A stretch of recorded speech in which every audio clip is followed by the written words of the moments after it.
When two women are home alone, they hear someone rummaging in their backyard. When they go to confront the man, they find out he's on a mission from God. And then we take a look at a woman who encounters alien life in her kitchen. The conversation was going quite swimmingly until she asked the alien to move in with her. Today on Dead Rabbit Radio.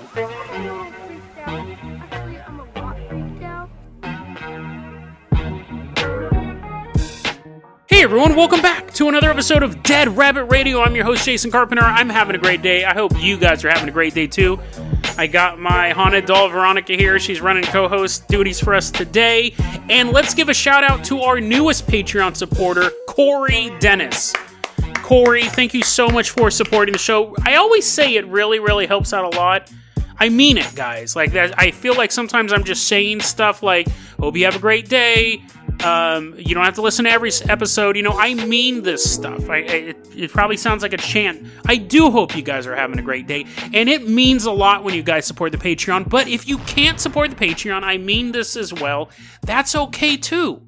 Just help get the word out about the show. That really helps out a lot. When I say that stuff, it sounds mechanical. But I want to let you guys know I mean it every single time I say it. You guys are so awesome. You guys rock. I almost feel like my voice is getting a little emotional, but I want to let you guys know that. I do hope you guys are having a great day. I hope you guys know. I've been saying it for almost 500 episodes now. I am getting emotional when I'm saying this. I truly do mean it. I truly do mean it, guys. And it's awesome when you guys support the Patreon. It's awesome when I'm online and I see other people talking about the show. You guys rock, dude. You guys rock so hard.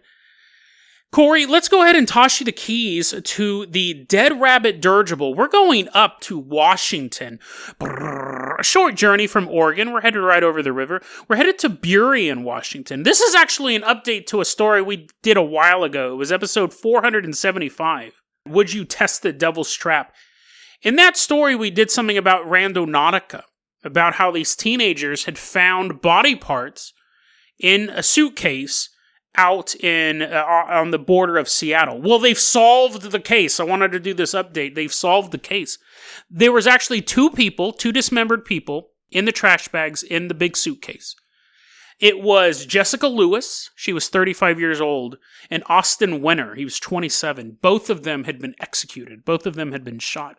Once they had the identities of the people, they could kind of figure out who it was. So, a couple weeks before these bodies were discovered, the cops got a report of gunshots fired. They heard gunshots in this neighborhood, so the police went out there, and people were saying the gunshots came from the home of Michael L. Dudley, a 62-year-old man. He was renting out a room to Jessica and Austin at the time for $1,500 a month, a room. But they couldn't pay it. Whether they lost their jobs because of the lockdowns, I don't know. I don't know what the circumstances were. But they couldn't pay it. Gunshots are heard in the area. The police go out there. They have to get a search warrant. And they go into the room and they see bullet holes in the room. And they see blood. So Michael goes, oh, the blood was the girl who lived here. She cut herself. She spilled blood. And they're like, okay, that kind of makes sense. But what about the bullet holes? And he's like, he didn't have an answer for the bullet holes. So the cops left. And then when, a couple weeks go by, because you don't know. I mean, a big part of police work, a huge part of police work is the confession.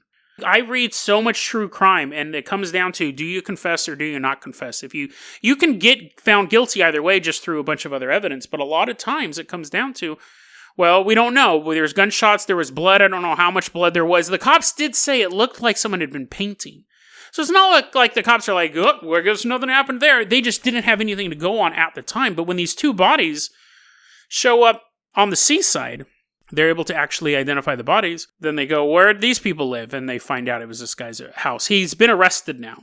He was charged with 2 counts of first-degree murder. So at this point, it's all alleged and everything like that. But interesting follow-up. In that episode, I wonder if they'll ever catch this guy. If those bodies had floated away, because the teens were following the Randonautica app to there, the bodies had floated away, there's a chance that this dude never would have been caught, because young people tend to be transient. It's easy to lose younger people, but Allegedly, this guy murdered them, and hopefully he is... If he's guilty, I mean, sure, potential if there's gunshots in his house and there's bullet holes and stuff like that, but that is the follow-up to that story.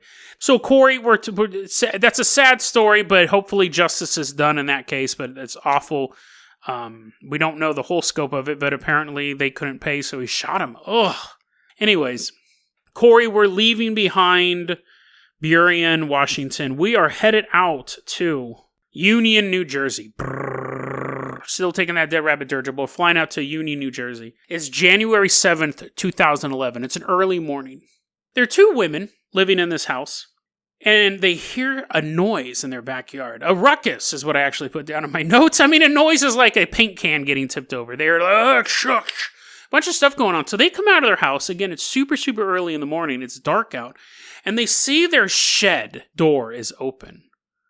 And it's like slowly going, make it extra creepy, right? I don't know, maybe it was just propped open, maybe there was a rock there, but in my version, it's all, and there's a crow, there's a giant black crow sitting on the shed, and they see stuff getting thrown out of the shed, and they're like, what's going on in there? And they keep walking towards the shed, and they're like, hey, what's going on? They might have had more choice words to say, because obviously there's a weirdo in there, right? It's not E.T. looking for something, like, obviously, it's some dude rummaging through their stuff.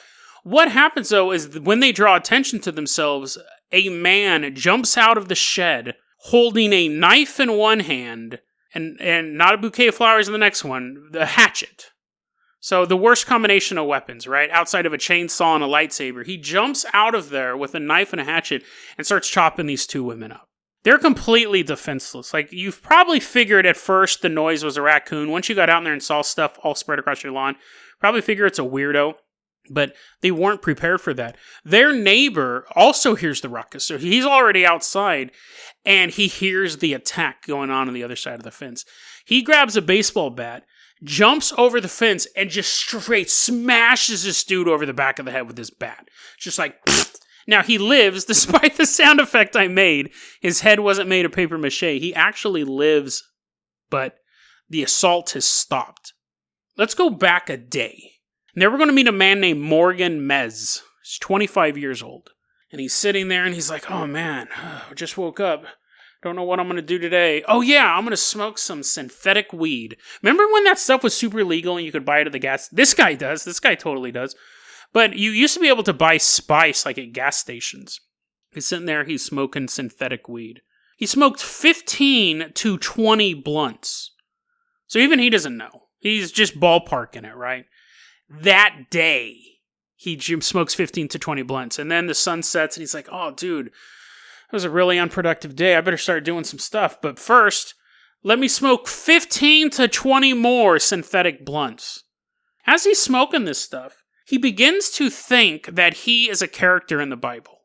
So I don't know if he imagined himself in a coat of many colors walking around with a staff, or if he just imagined that he was in the Bible, he just couldn't find the right passage. He just thought he was some sort of biblical character, and he believed that God was giving him a mission. He believed that there were children being held in hell, and the portal was somewhere near him. He just needed to find that portal to rescue those kids. A noble goal, obviously. Not when you're high on drugs. Obviously, if you are trying to save children, that's the most noble thing you can do. But again, if he did go into hell and was fighting Satan, his reflexes might be a little dampened by the 40 synthetic joints he smoked. But anyways, he thinks the portal of hell is in these women's shed. So he breaks into the shed and he's moving stuff around trying to find the gateway into hell. And then he hears the people behind him, and maybe he thought they were archdemons or something like that. We don't know.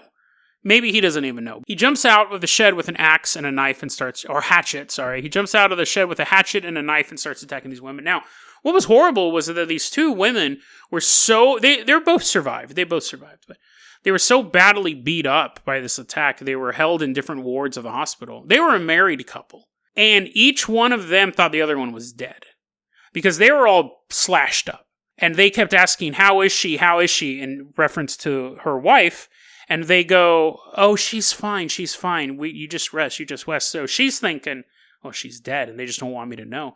And then when they go to the other woman, that woman's also like, how's she doing? How's she doing? Is she okay? And they're like, oh, just rest. So they didn't see each other for days. They thought the other one was dead, which would be a horrible thing to go through. They're fine now. They had to go through years of therapy and like physical reconstruction and stuff like that. And they were like, if that neighbor had not jumped that fence, he would have killed both of us. There's no doubt in their mind. They're like, you can watch interviews with them. There's stuff in the show notes. They're like, talk about a guardian angel. It's so funny because if you think about it, this guy thought he was fighting the devil, but he ended up being the devil himself.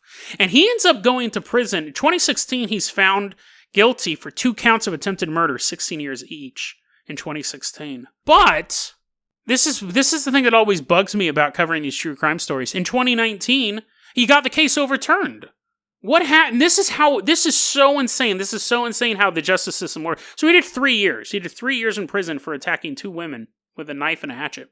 On the one hand, he might be totally fine outside of the synthetic marijuana use. Even back then, we didn't know how bad it was. Any drug you can buy at a gas station, I think, is about as healthy as gas station food. But we didn't know the full extent of how bad the spice stuff was. So it's hard to say because you don't want the guy to go away forever because he was tripping on these drugs. But at the same time, he did 3 years. The reason why he only did 3 years was because the prosecutor presented evidence that they felt biased the jury. The prosecutor presented evidence, no joke, that made the defendant look insane. So the defense goes, but he shouldn't have been able to present that evidence. And the judge goes, you're right. That guy who attacked those women thinking there was a portal to hell, people shouldn't think he was insane. This was the evidence the prosecutor showed. The prosecutor showed that this wasn't a one-time thing. He loved smoking synthetic weed. One point, the prosecutor plays this video where the guy, Morgan, was talking, and he said, oh yeah, no.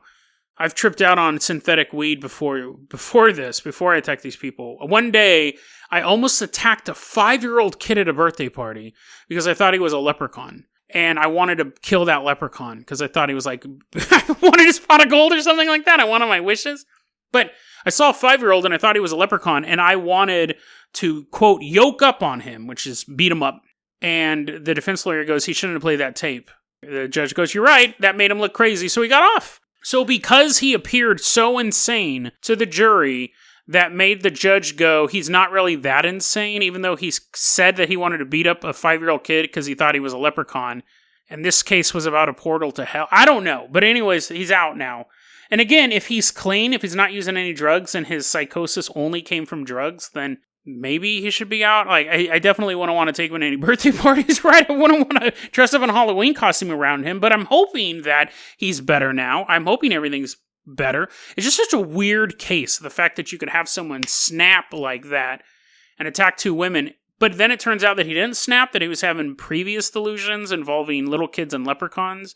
Is he still a danger to society? Is he okay to be free? I didn't find any comment from the women after he was released. The story just kind of died down. It was big news at the time because it's kind of everyone's fear to just be brought up into a whirlwind of violence. It was truly a random act. How often do you hear a noise outside and you go check on it? You think maybe it's a raccoon. You think maybe it's a burglar or something like that. You never expect it to be a man dual-wielding blades, imagining you are what's preventing him from saving children from hell. Because he thought he was on a righteous mission. Nothing was going to stop him. He couldn't use that same defense with the leprechaun. He just wanted some gold in that case. But it's just scary all around. It's truly random violence against someone who believes they're on the right side of divine justice. Corey, let's go ahead and hop in that Carpenter copter, and let's talk about the movie The Vanished, new today on digital. Anne Heche and Thomas Jane star in the gripping psychological thriller The Vanished. Directed by Peter Facinelli, a family vacation takes a terrifying turn when 2 parents discover that their young daughter has vanished without a trace. Stopping at nothing to find her, the search for the truth leads to a shocking revelation where nothing is what it seems in this intense thriller. Own or rent The Vanished on digital today and watch it at home tonight. Rated R from Paramount Pictures. So I have 4 digital copies to give away. I didn't talk about that much on yesterday's, when I was talking about it yesterday. I have 4 digital copies to give away. If you want one of these copies, I can't hold a contest. This is really weird. It's some YouTube rule. But if you email me, put it in the YouTube comments, Instagram, Twitter, just bring it to my attention you want a copy, I'll pick people at random. Technically, that's not a contest. The contest, I need something from you guys, like personal information. However you guys contact me, just say, hey, I'd like a copy of that movie. And then at the end of the week, I'll just randomly pick 4 people. It's an interesting film. I kind of want to talk about it, but I don't want to talk about it now. I did enjoy watching it. I have a lot of stuff to say about it. So, but we'll hold that it's not a contest, sorry.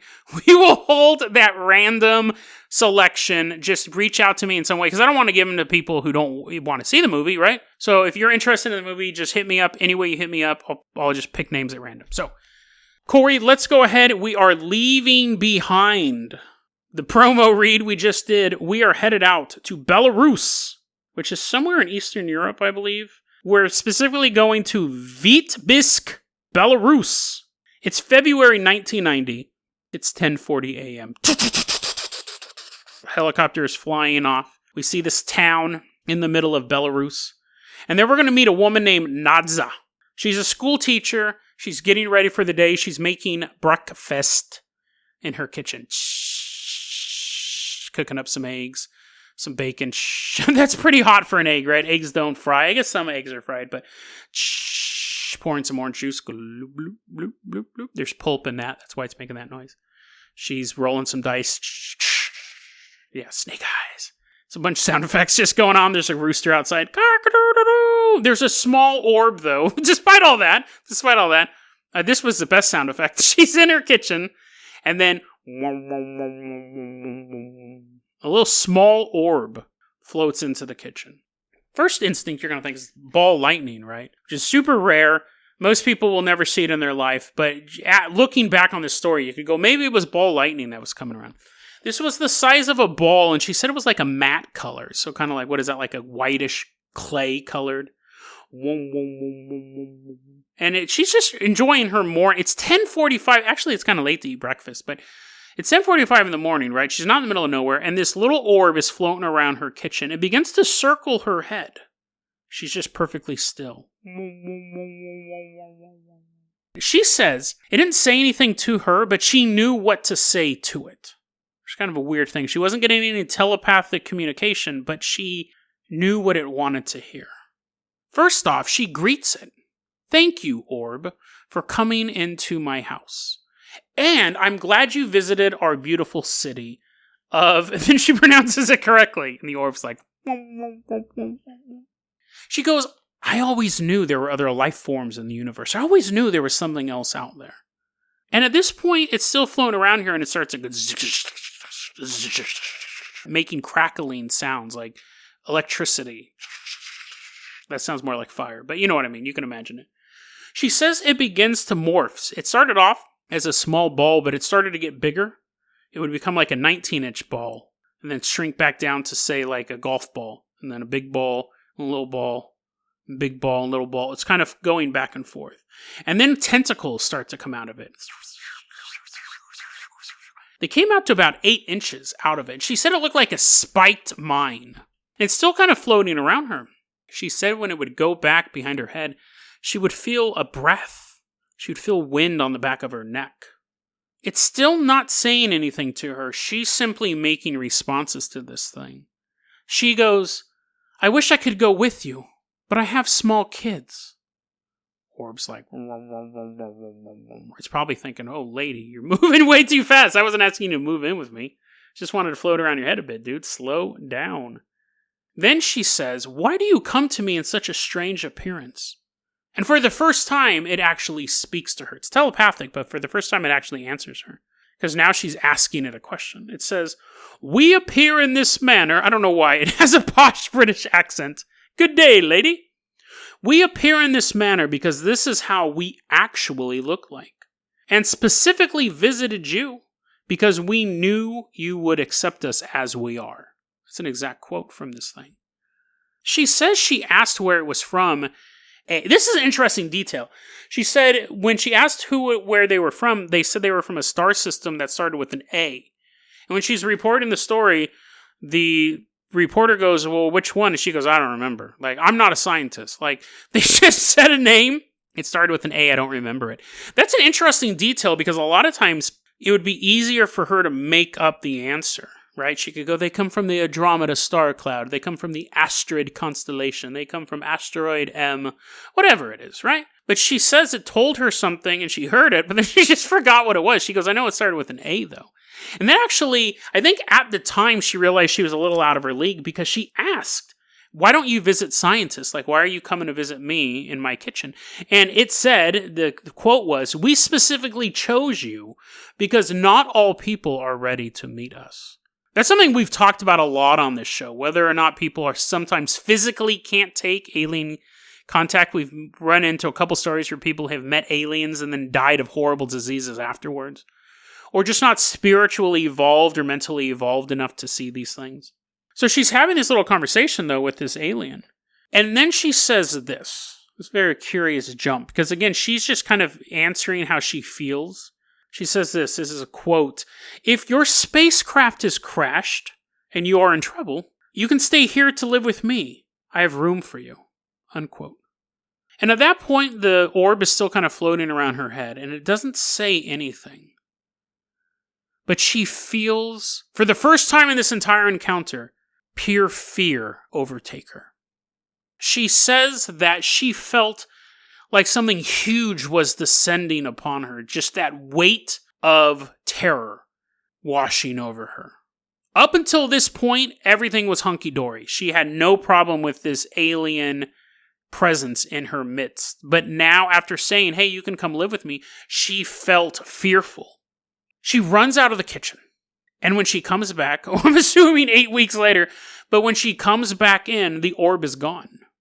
So when she asked it to come in and she felt something huge descending on her, was it simply an emotional reaction like the fear washing over her? Or was it something actually moving into her place? The aliens are like, what? We got a party pad, boys. Dun, dun, dun, dun, dun, dun, dun. Invisible ship is landing. For the next 6 months, she said she suffered really bad vision problems and was also having memory problems. She couldn't concentrate. She was having all of these issues for about 6 months, and then they just go away. Is it possible that when she invited these aliens to come down, they did and just hung out at her place the whole time? They keep, like, every night, they're like, dude, you gotta try out this alien martini. Glug, glug, glug. And she's like getting blitzed and dancing all night long and stuff like that. And then she wakes up the next morning and she's like, what? I don't remember last night. And she's just, there's like alien Mardi Gras beads everywhere. They're holographic beads. She's like, what? What happened? Her vision problems are because of alien strobe lights from partying all night long. We don't know, but for 6 months, she was having a hard time remembering stuff. She was having vision problems. And then those go away.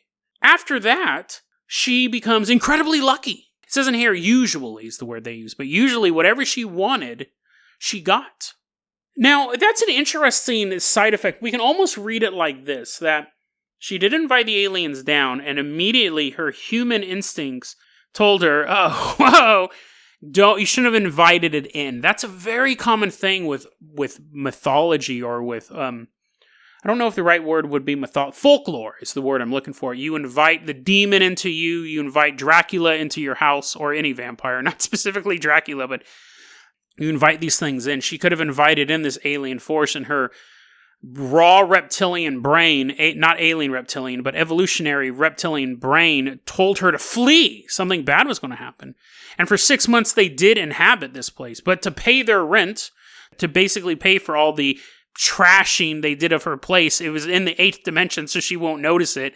But the house in this realm is totally normal, but like if you go over 2 dimensions, it's just completely demolished. The aliens are like, oh man, this totally wrecked this place. They pay her back by giving her good luck.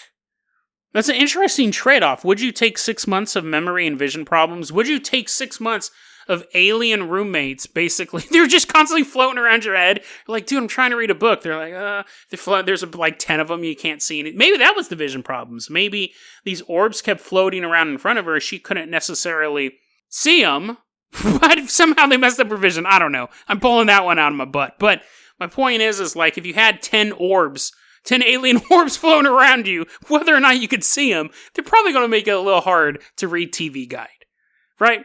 These orbs are floating around her head.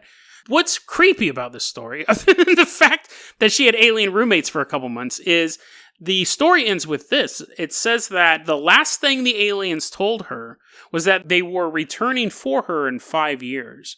Now, that's out of the narrative. That's an interesting thing because the orb didn't tell her that. Remember, the orb that was floating around her didn't tell her that. She said the last thing the aliens told her was that they'd come back for her in 5 years. So, did the aliens move in with her for 6 months, and then before they left, they're like, we'll be back for you in 5 years? And she's like, what? I thought you guys were gone. And then she starts getting incredibly lucky. That's how this story ends. This is one of those stories that took place in 1999. I got it from thinkaboutitdocs.com, so they have it sourced on there. And it was from a newspaper called Yaroslav UFO Center number 6, which was published in 1993. So 3 years after this event, this story was published. We don't know what happened at the 5-year mark. They said they're coming back for her. Now, we see that a lot, again, in UFO lore. A lot of times aliens say, well, we're coming back. And we never really know, for the most part, unless it's somebody who's famous or a story that happens quite recently, or people who are reporting it 20 years later, and they're like, they said they'd be back in 5 years, but they never showed back up. A story like this, 5 years later, she may have had her roommates for 6 months. And then they told her, hey, we're coming back for you in 5 years. She's incredibly lucky for a period of time. And then she just goes missing. Her kids come home to a house one day. Mommy. Sorry, that's super disturbing. No, we're orphans now. Aliens are like, your mom's on the party barge with us now. Mom's all dancing, go-go dancer in space. That's depressing. I don't want to end it with kids crying for their lost mom. That's a sad way to end the episode. So we don't know if she actually disappeared or not. That's one of those things. We don't know if the alien ship came down to get her. We don't know. We pushed Corey Dennis on the ship as well. We're like, your Patreon set up to autopay, right? He's like, yeah, why? But he's also now up there partying with Nazda and a bunch of aliens. He's like, no, I'd much rather be on Earth. Small sacrifices, my friend. We need you up there to show how great humanity is. You know what's funny? Because I think that that's what this story really says. Not that we're pushing Patreons to be kidnapped by aliens, but humanity's superpower is our humanity. Like, we are, at the core level, humans will help out people in need. We can have national rivalries, we can have religious rivalries, political rivalries, sports rivalries. They're usually less intense, but you know what I mean? In America, at least, Britain, it seems to be pretty nuts. People are beating each other up, but you know what I mean? We have these rivalries. But at the end of the day, when something bad happened, if a rival sports team had like a collapse of their stadium, you will run out there and remove that stuff. Just like the neighbor in the first story, right? I don't know if they got along. They could have been best buddies. They could have just been a neighbor who heard two women being chopped up. What do you do in that moment? Without seeing the threat, he grabbed a bat and jumped over that fence. We help each other out, regardless of what's going on. I know it doesn't seem like it. I know it seems like everything is more fractured now than it has ever been. But at the end of the day, we love each other. I 100% believe that. And here's the thing. If we don't, if things keep getting worse and we become more tribal and more separated from each other, it is not going to end well. I think we love each other, and I think that when the rubber hits the road, we have each other's backs. However, you could also definitely have a future where everyone has a knife and a hatchet. And the reason why I have my knife and my hatchet, because that guy has his knife and his hatchet, and I can't put mine down because he's going to kill me. And that guy's thinking, well, I got to hold on to my knife and my hatchet because if I put mine down, that guy's going to kill me. And we're looking across that divide, that artificially inflamed divide. You can have divides between cultures, between religions. But when you let it get inflamed, you let it get infected, the divide is no longer just, oh, we have differences of opinion. The divide itself becomes the overriding issue. Not the fact that we have differences of opinion. It's that gulf that just gets wider and wider. If it does go that route where all of us are holding that knife and that hatchet, we're in for a really dark time. Not only on this planet, but if you are a peaceful, loving alien species, you're not going to want to land here, right? You're not going to land here. We have this story of this woman who invites them into their house. Those aliens are like, hey, they're not so bad. We crashed and she invited us into their house. We only talked to her for a couple minutes. The next thing I know, she let us party at her house for 6 months. And then you have some great alien being like, oh, that's not what I heard about Earth. Because the last time one of our ships crashed in Roswell, 2 of them died on impact. The third one, they dragged off to some base and dissected them. And they showed the footage on Fox. Earth is nuts. I'm not going back there. So if we have to be, the humanity being humane is our superpower. It's that brotherly love we give out to each other, and we should be putting out into the universe as well. Because what's going to happen is you have peaceful aliens being like, screw that place, dude. You have one mechanical malfunction, they chop you up. It would be the equivalent of if you're on a plane and it crash landed in Kentucky, and they're like, well, plane was supposed to go to Chicago, but we're going to dissect you because you weren't supposed to be here. Like, that would be it on a galactic scale. And the peaceful aliens are going to be like, dude, they're always chopping us up. They're shooting us down. And even if they don't shoot us down, if our ship just crashes, they cut us open. Peaceful aliens aren't going to want to come here because we're holding that hatchet and that knife. So who will end up coming here? An alien species with a bigger hatchet and a bigger knife. We get from the universe what we put out into it. I honestly believe that. And if we put out love and understanding, if we let it emanate from our core, so not only can other humans see it, but the whole galaxy can see it, we are going to attract that back from the universe. But if we put out fear, the universe will respond in kind. The universe will send us an alien species that will show us what the true definition of fear really is. DeadRabbitRadio@gmail.com is going to be our email address. You can also hit us up at Facebook.com/DeadRabbitRadio. Twitter is @DeadRabbitRadio. Dead Rabbit Radio is the daily paranormal conspiracy and true crime podcast. You don't have to listen to it every day, but I'm glad you listened to it today. Have a great one, guys.